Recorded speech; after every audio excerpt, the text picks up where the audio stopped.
아주 급락할 때는 무조건 안 하는 게 최고예요. 그 단기 매매 같은 경우도 계속 깨져먹기가 십상이거든요. 그래서 나쁜 뉴스가 나오는데도 지수가 안 떨어진단 말이에요. 그러면 이제 그게 바닥인 거죠. 손절할 타이밍은 늦은 거죠. 그렇죠. 그러니까 그럴 때는 그 제가 하는 말이 그냥 버텨라.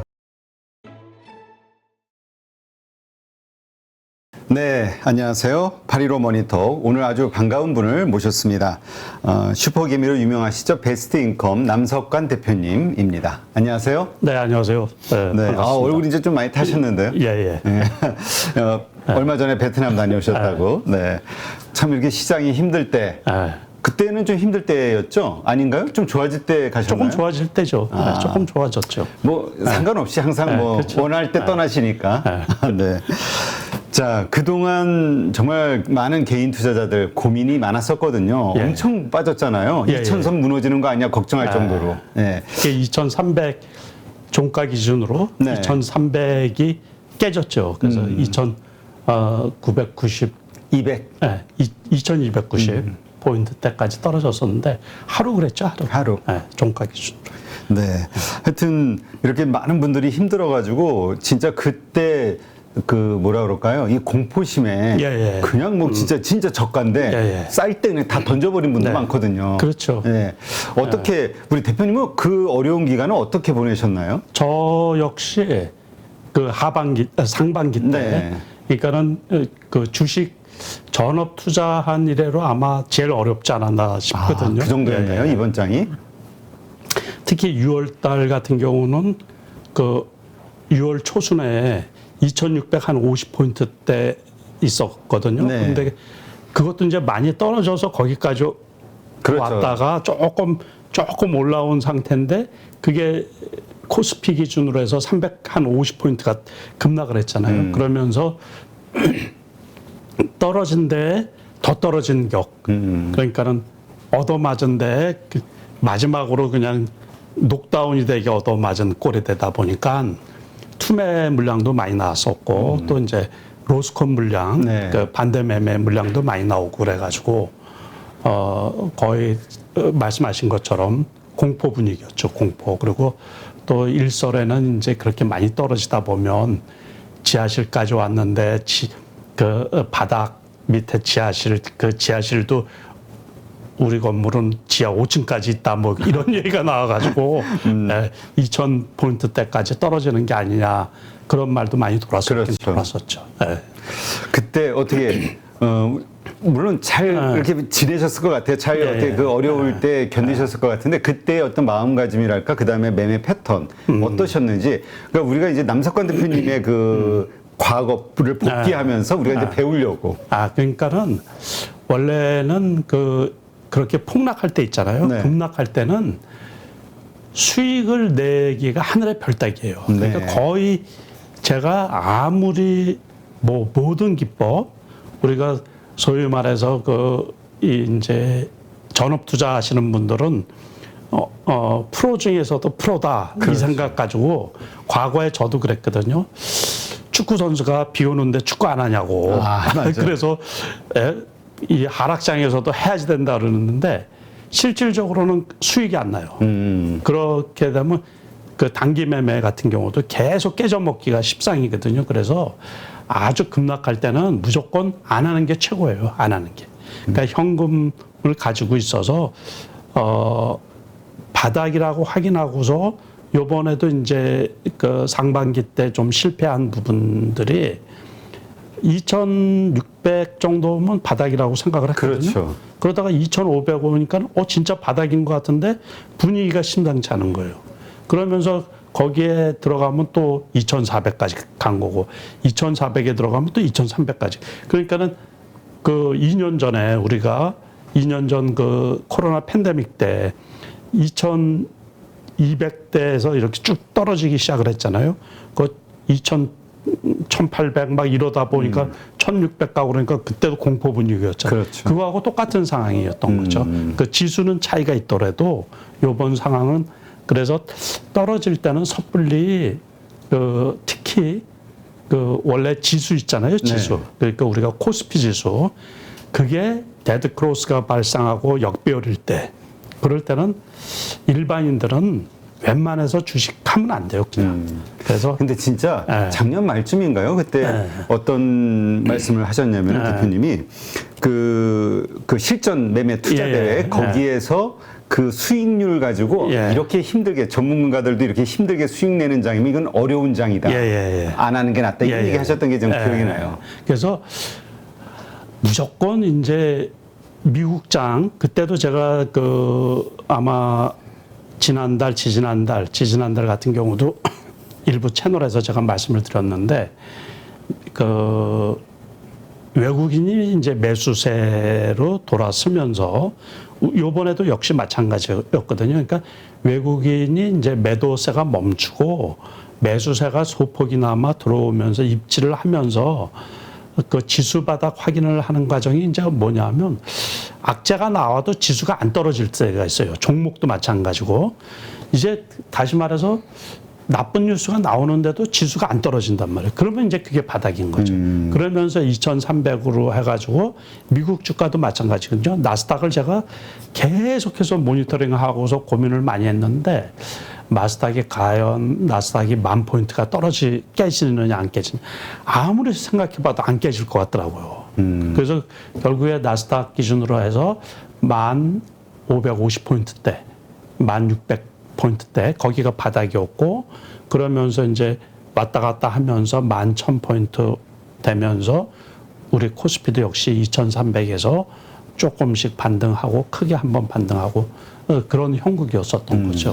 네, 그러면서 어쨌든 그 지수가 급락하던 시기는 안 하는 게 최고고 현금 보유를 하고 있다가 이제 터닝하는 게 보이면 그때 조금 늦더라도 그때 일부 들어가서 이제 수익을 내는 게 좋은 전략이 아닌가 그렇게 생각이 들거든요. 네, 알겠습니다.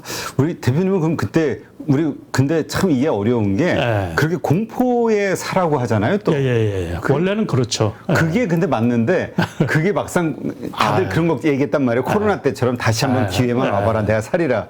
근데 막상 2,300 오니까 2,000선 이하에서 점점 밑으로 내려가잖아요. 그렇죠. 그러다 결국은 못 사고. 못 사는 경우가 많이 있죠. 그래서 저도 그 비중을 그 대형주 이제 저는 누차 말씀드린 것처럼 이제 대형주 매매가 따로 있고 개별주 단기 매매하는 계좌가 따로 있고 그러는데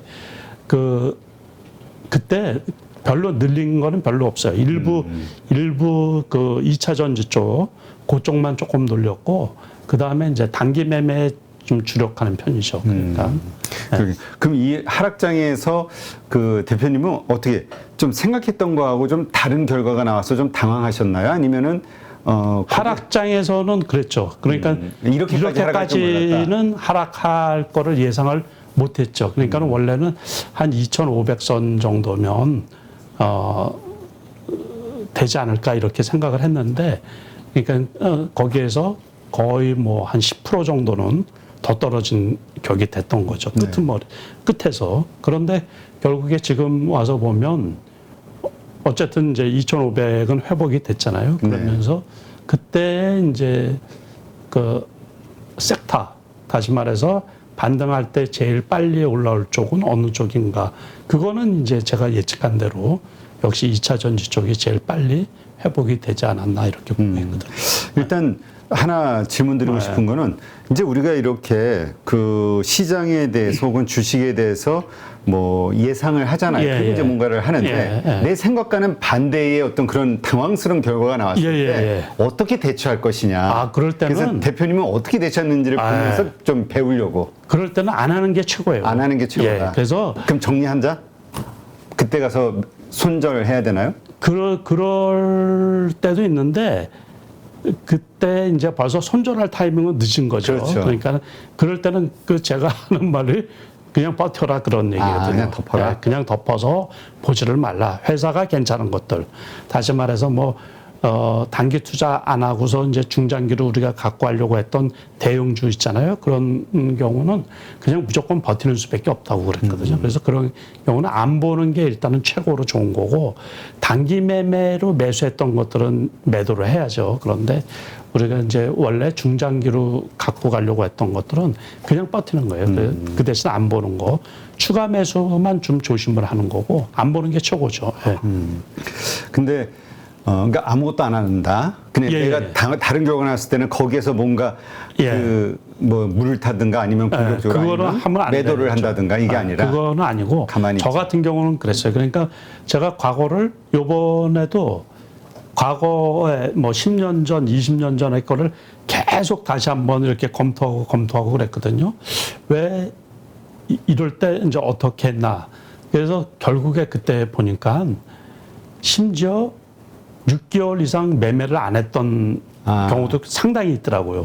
그래서 그 경우도 결국에 나중에 보니까는 제가 전업투자 22년 하면서 손실을 본 적이 한 번도 없다 그랬잖아요. 근데 어떻게 해서 그렇게 났나 그거를 검토를 해보니까 그 폭락기 있잖아요. 그럴 때는 안 하는 게 답이더라고요. 안 하고서 결국에 터닝 하면서 그 사례가 여러 가지가 있거든요. 그래서 그런 거를 제가 되새겨 보면서 역시 그 폭락장, 급락장만 피하면 수익을 낼 수 있는 그 기회가 항상 오는데 그때 우리가 물론 이제 급락할 때 매수하라는 말도 있지만 떨어지는 칼날을 잡지 말라는 얘기가 있잖아요. 그렇죠. 주식 격언 중에서. 그러니까 그게 더 중요하지 않나 싶거든요. 일단은 심리적으로 유축이 되다 보니까 이 이제 자신 있게 배팅이 안 들어가죠. 이게 투자가 제대로 안 되죠. 네. 그래서 저는 아무튼 그렇게 하면서 7월달 그 대신 수익이 좀 제 개인적으로 수익이 많이 나가지고 벌써 뭐 올해 거 웬만큼은 다 이렇게 복구가 되지 않았나 이제 그 정도 됐거든요. 근데 이제 또 반대로 아까 그런 상황에서 이제 오르게 되면은 2차 전지 쪽일 것이다라고 생각하셨다고. 그래서 이제 예, 예. 거기서 아마 수익이 나신 것 같은데 네. 그렇게 생각하셨던 근거. 그러니까 그런 폭락장에서 다음 주도주에 대한 고민들은 다 하잖아요. 예. 근데 어떤 기준으로 그렇게 다음 주도주에 대해서 일단은 이제 장의 성격을 파악을 해야죠. 이번 장의 폭락 상반기 때 그 급락을 했던 거는 미국의 금리 인상이잖아요. 그러니까 금리 인상기 때는 다시 말해서 이제 유동성이 축소되고 금리 인상기 때 어떤 기업들이 좋을 건가. 결국에는 뭐냐 하면 지금도 돈을 잘 벌고 있고 앞으로도 꾸준히 돈을 벌 기업들. 그래서 미국의 지금 결과론적이지만은 미국 주가를 이렇게 살펴봐도 원래 이제 전기차 쪽 기업들이 몇 개가 있잖아요. 네. 대표적으로 아시는 바와 같이 이제 테슬라가 있고, 그 다음에 리비안이라든가 루시드나 뭐 이런 기업들이 있었고, 작년 우리가 가을에 하반기에 많이 올랐던 메타버스 관련 주식들이 있잖아요. 그런 것들은 이번 장의 반등장에 결국에 저건 돈이 안 될 거다. 그거는 그 미래의 꿈으로 가지고 주가가 올라간 거지 기업 실적으로 올라간 건 아니거든요. 그러니까는 이렇게 금리 인상기에는 결국에 이제 돈 버는 기업들 그리고 다음에도 돈을 조금 잘 벌 수 있는 기업들이 빨리 회복이 되지 않을까 그렇게 생각을 했던 거거든요. 그렇게 해서 이제 거기서 2차 전지를 잡으신 거다. 그렇죠. 그러니까 그쪽이 제일 빨리 올라갔던 거죠. 네. 자, 그러니까 지금 이제 이러한 우여곡절을 겪으면서 어쨌든 말씀하신 대로 2,500 선까지 지키고 있단 말이에요. 근데 나스닥 시장을 보면 또 요새 되게 강해요. 그렇죠. 많이 먹죠. 우리가 지금 오시는 모든 분들에게 드리는 질문이 지금의 이 지점을 베어마켓 랠리의 고점, 상단 부분으로 봐야 될 것이냐 아니면 새로운 상승장의 시작으로 봐야 될 것이냐. 상승장의 시작은 아니고 지금 말씀하신 대로 베어마켓의 고점도 아니고 제가 보기에 중간점이에요. 중간점. 그럼 더 오를 수 있다고 조금은 더 오를 수 있어요. 조금은 제가 보기에 조금은 더 오를 수 있는데 적극적으로 매수하기는 조금 부담스러운 장이고 싸진 않은 장이니까. 애매모호한 장이에요. 그러니까 그래서 아주 지금 지적은 잘 하셔서 우리가 이렇게 이런 말을 조금 쓰면 그렇지만은 수익 내기가 쉽지 않은 장.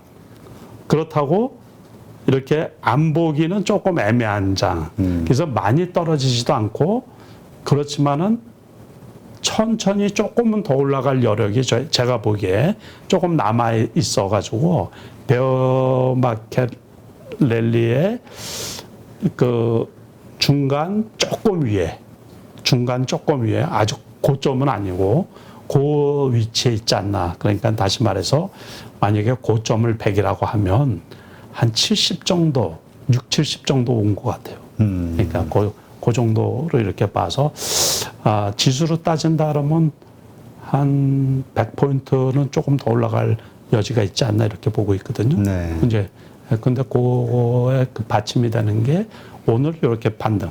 미국장에서 이제 반등을 해줬던 게 제가 고민했던 부분이 그거였는데 반도체 쪽. 우리나라는 삼성전자나 SK 하이닉스가 차지하는 비중이 원체 크다 보니까 저게 뒷받침이 되지 않고서는 2,700 가기가 쉽지 않을 텐데 그런데 미국장에서 불과 그 지난주 월요일 정도만 해도 그 반도체 전망이 나빴잖아요. 그러면서 미국의 반도체 주가가 떨어지고 우리나라 삼성전자도 다시 5만 전자로 가서 5만 9천 원까지 떨어졌는데 지금 6만 1천 원까지 왔단 말이에요. 그러니까 한 2천 원 정도 회복이 된 게 지수를 조금 더 올릴 여지가 조금 생긴 거죠.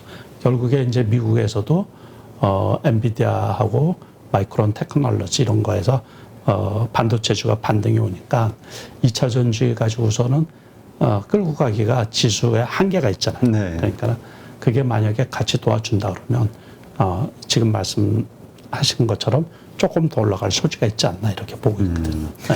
지금 많은 분들이 고민이 되는 게 바로 그 지점이거든요. 그러니까 올랐다가 말씀하신 대로 100이 됐든 얼마가 되든 조금 더 올랐다가 그다음에 다시 전저점 다시 보는 어떤 급락이 오는 거 아니냐. 그거는 절대로 없다고 보거든요. 아, 그래요? 그게 학습 효과예요, 그게. 그러니까는 우리가 이제 겁을 먹었단 말이에요. 그래서 겁을 먹어가지고 이제 우리가 주식이라는 게 올라갈 때도 오버슈팅이 있고 떨어질 때도 언더슈팅이 있잖아요.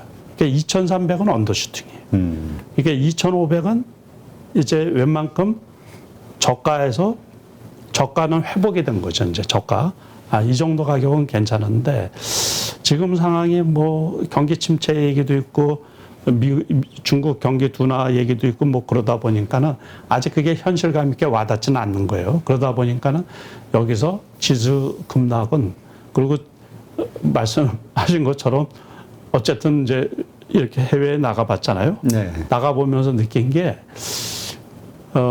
경기 침체가 요번 같은 경우는 뭐 금리 인상으로 인해 가지고 소비가 위축되고 이제 그 생산이 둔화되고 이러면서 이제 경기 침체가 오지 않나 그런 얘기인데 일단 사람들이 활동하는 데는 지장이 없어요. 코로나가 제가 올 봄에도 경기 침체 이제 여러 군데서 이렇게 질문을 받을 때 제가 판단하기에는 코로나로 인해 가지고 다시 봉쇄가 온다든가 그러면 경기 침체가 진짜 올 수도 있는데 경기 침체까지는 안 올 것 같아요. 제가 보기에. 물론 중국은 제가 느끼기에 개인적인 성향인데 제가 개인적으로 느끼기에 왜 코로나가 우한에서 처음 발생했다고 이제 그랬었잖아요. 그렇죠. 그러니까 그 컴플렉스가 있나 봐요. 그래가지고 제로 코로나 정책을 피느라고 그래서 지금 봉쇄를 이렇게 막 하잖아요. 그러니까 관광지도 뭐 봉쇄하고 이러다 보니까는 지난 봄에 봉쇄했던 게 지금 결과로 나오다 보니까 경기 둔화, 성장률 둔화, 소비 둔화 뭐 이렇게 나오는데 중국 그래서 공항에 가 보니까 면세점에는 사람이 없더라고요. 그러니까 그래요? 중국 관광객들 원래 전 세계적으로 중국 관광객들이 없는 데가 없었잖아요. 그렇죠. 그러니까 과거 몇 년 전에는 제가 하와이를 가봤더니 방을 구할 수가 없어요. 방. 중국 관광객들. 중국 관광객이 몰려와서. 네. 그래서 그랬는데 그래서 지금 이제 여행객들 사이에는 그런 말도 있어요. 이 중국 관광객 오기 전에 다니자고. 그러니까 어디를 가나. 근데 그 소비 입장에서는 이제 세계 경제 입장에서는 그 둔화 역할을 하는 거죠. 둔화 역할을 하는 건 맞는데 이제 다른 나라 같은 경우는 불편한 건 있어요. 그런데 경제 활동에는 지장을 주지 않나. 지금 우리나라 같은 경우도 지난주에 12만 명, 13만 명이 새로 발생했는데 뭐 거리두기를 한다든가 그런 제한이 없잖아요. 그러니까는 그래서 다시 이 코로나가 다시 이렇게 지금 이렇게 전해진다고 하더라도 경제 활동을 제약하고 이러는데 큰 영향을 끼치지는 않지 않느냐 그렇게 생각을 하고 요번에 또 이제 모더나에서 그 변이 백신 오미크론에 맞춘 그 백신도 나오고 그러잖아요. 그러다 보니까 이제 코로나는 그러다 보면은 경기 둔화는 올 수 있어도 경기 침체까지는 가지 않지 않느냐. 그러면 결국에 지수도 뭐 이렇게 팍 폭락하고 그거는 없다고 봐요. 제가 제 개인적인 견해지만 그래서 지난번 2,300이 이번 장이 완전 바닥이고 대반등이 만약에 예를 들어서 이제 우리가 가상을 할 때 항상 그러거든요. 2,300에서 2,700까지 가서 400포인트 올랐다고 그러자고요. 그러면 거기에서 심한 이제 이렇게 하락이 오잖아요. 그럼 반, 400포인트의 반, 그럼 2,500. 요 정도면 이제 바닥이라고 보면 되는 거예요. 보통 그렇게 될지 안 될지는 모르지만은 그러니까는 이제 한두 달 뒤에 또는 한 서너 달 뒤에 한번 지켜보자고요. 네. 그렇게 보면. 그래서 제가 개인적으로 보기에는 다시 급락세는 없고 만약에 떨어지면 요번에는 조금 겁 없이 매수해도 되지 않느냐. 이제 그런 그래서 일부 종목들은 지금 그 바닥권에서 제가 매수한 것 중에서 보면 40% 가까이 올라간 것들 있거든요. 네. 그러니까 이제 LG화학 같은 경우도 바닥에서 30% 이상 올라갔죠. 35% 정도. 그러니까 그 50만 원 바닥에서 67만 원, 66만 원 뭐 여기까지 올라왔으니까. 그래서 일부 종목들은 그렇게 많이 왔고 오히려 그 반도체 쪽은 상당히 그 좀 상승세가 많지가 않죠. 그렇죠. 한 10%뭐 요 정도 바닥에서 10%. 그래서 지수는 바닥에서 우리가 200포인트 정도 올라왔다 그러면 10%가 채 되지가 않죠. 네, 그러니까 그 지수 대비해서 반등한 거에 비해서 오버슈팅한 종목들 그런 것들이 나중에 조정받을 때 역시 이제 매수 기회가 된다. 이렇게 보시면 되는 거죠. 네. 네. 누구나 1시간 안에 200개 종목에서 좋은 종목을 고를 수 있는 그런 능력을 배양할 수 있도록 제가 도와드리려고 그렇게 하고 있습니다.